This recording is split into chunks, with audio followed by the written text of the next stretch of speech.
Feeling bad about being stigmatized or having people say things that are fatphobic or anti-fat doesn't mean that you aren't healed.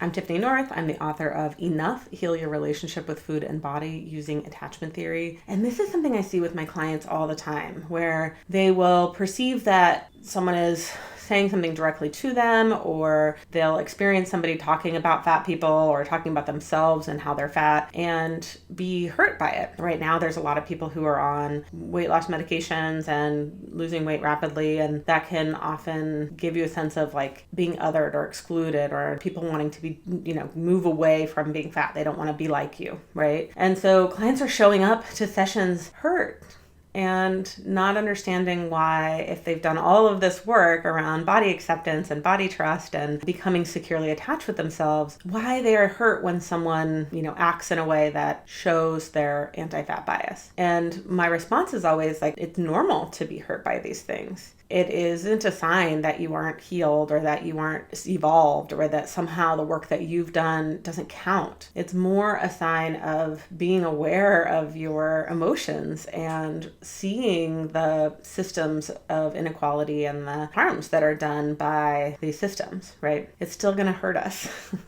We're never going to be impenetrable. Some days, sometimes when we're further along in our journey with secure attachment with ourselves and food and our bodies, we're not as easily blown off our base. But it's still sometimes going to be really dysregulating. Like, when people hurt us, it hurts us. So I just wanted to come on and say that, so that if you're having these feelings and questioning, what that means about you, recognize that that doesn't really mean anything about you, that it means that you're a human being who has feelings, and that means sometimes our feelings are going to get hurt, or that something that we see that's harmful is going to have an impact on us. So what do we do in this situation where we are recognizing some anti-fat bias in the world, or feeling some way that comparison is happening, or people are distancing themselves from the way that we are?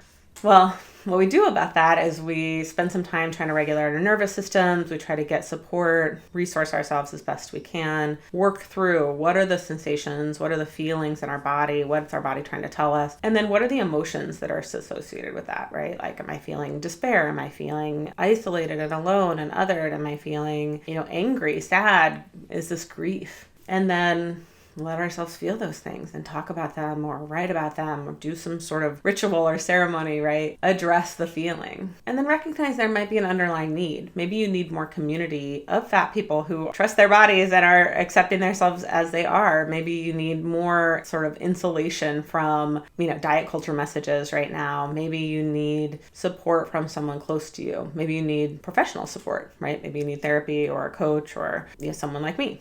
Maybe you need to be doing things to actually care for yourself a little more, right? Maybe you've been neglecting your body. You haven't been like feeding yourself well, or you haven't been sleeping well, or you haven't been getting body work, whatever it is that your body needs. So we want to get back to basics. We want to feel what's there, and then we want to really listen to what is the underlying need here and do our best to address it. Resource ourselves better in the ways that we are under-resourced. All right. Remember, there's nothing wrong with you. This does not mean anything about your healing journey. If you're hurt when people are sending anti-fat messages, or the community is sending that, or someone says something hurtful to you, you're human.